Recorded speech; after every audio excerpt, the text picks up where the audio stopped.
Paragraph number 1, Introduction. The Rape of the Lock is the most representative poem of its age and presents the contemporary society realistically but rather in a satirical perspective. A satire is essentially a literary form geared to expose human folly or vice, and it has a definite moral purpose behind it, which may be achieved explicitly through burlesque or implicitly through irony.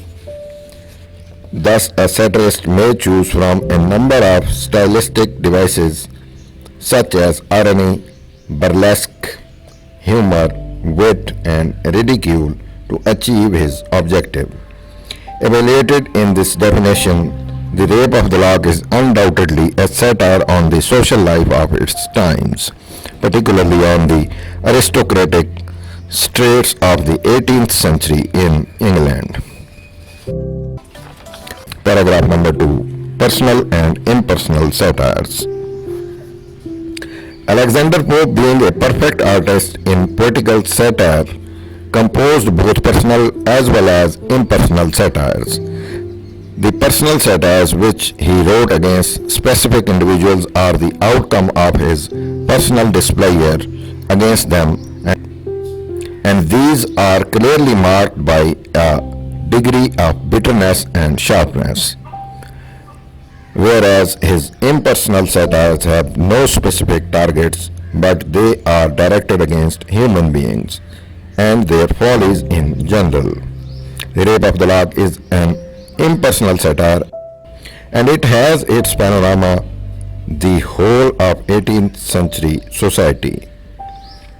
Although Pope originally started writing this poem with the object of reconciling two families, but as the poem progressed, the poet became oblivious of his professed aim, and the poem eventually turned out to be concerned with contemporary men and women in general. Thus, Belinda, the chief female character in the poem, is not Arabella Ferman. She stands for the fashionable ladies of her times, and through her Pope has satirized the affectation, vanity, and non-seriousness characteristic of the ladies belonging to the so-called elite class of the society. Similarly, Lord Peter, who is the central male character, is not the baron. He rather typifies the aristocratic gentleman of the age. Thus, the morals and manners exposed through the battle of sexes pertain not to particular individuals but concern the whole spectrum of the society. Paragraph number 3. Satire on women. In this poem, the main target of Pope's satire had been the women of his times, and he seems to be justified in adopting this attitude towards them, as the aristocratic ladies were given to the life of passion, artificiality, extravagance, and love-making. The purpose of the poem, as Pope himself declared, was to laugh at the little unguarded follies of the female sex. This tone of satire runs through the entire poem. Pope somehow does not seem to be influenced by the female sex. In his essay on women, he frankly states that every woman is at heart a rake.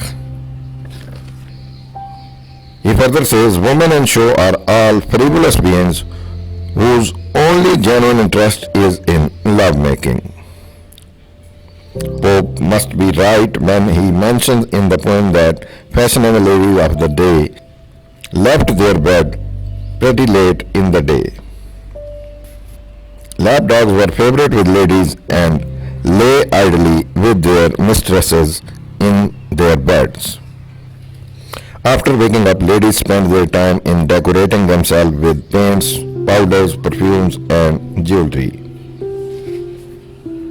Thus adorned, these women would go to fashionable spas to spend their time in dances, music, and enjoyment. The ladies of the time had no reservations on accepting lovers and visitors in their bedrooms. Pope's tone is undoubtedly harsh when he reveals all that. Paragraph number 4. Satire on Men. The aristocratic young men of the time were like the ladies, lacking in any serious purpose or morality. Male characters in the poem are representatives of those gallant and fops who vied with one another to capture the hearts of the ladies. The altitude of these fops to love is amusingly described in the manner in which the Bacon tries to propitiate heaven in order to win Belinda's heart. The life of the fops is as empty and shallow as the life of the ladies. The fashionable gentlemen of the times were really tailor-made men without any brains for high ideals, always intent on love-making. The satirical vein is no less sharper as in the accounts for female sex. Paragraph number 5. Satire on judges. Not only that, Pope has also satirized the system of justice and the judges themselves. The judges are shown in hurry to sign the judgments, and the jurymen are in a hurry to pronounce a verdict of guilty because they want to get back home quickly for dinner. Their personal convenience is more important than the performance of duty in its right earnestness. Paragraph number 6. Poet of Society. Thus Pope's depiction of his society, though not very comprehensive and all-inclusive, does capture the ruling passions of the day. Only that which was not significant enough to talk about was left out.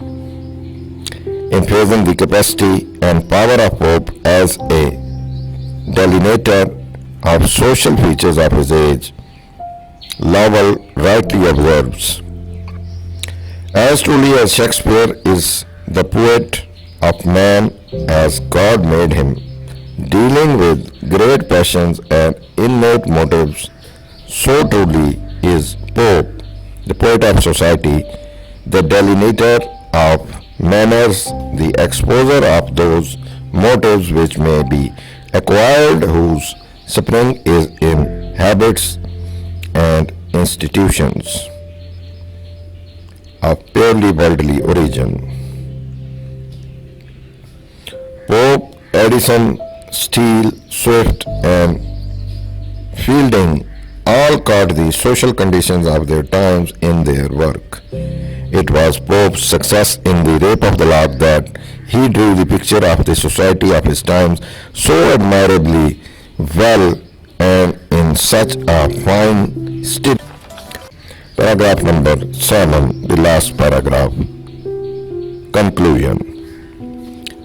There was a kind of life led by the fashionable people of the upper class in the age of Pope, and he has described it in gorgeous colors on the one hand and with scathing satire on the other. While he shows the grace and fascination of Belinda's and Baron's external world, he simultaneously implies its internal futility, superficiality, and frivolity.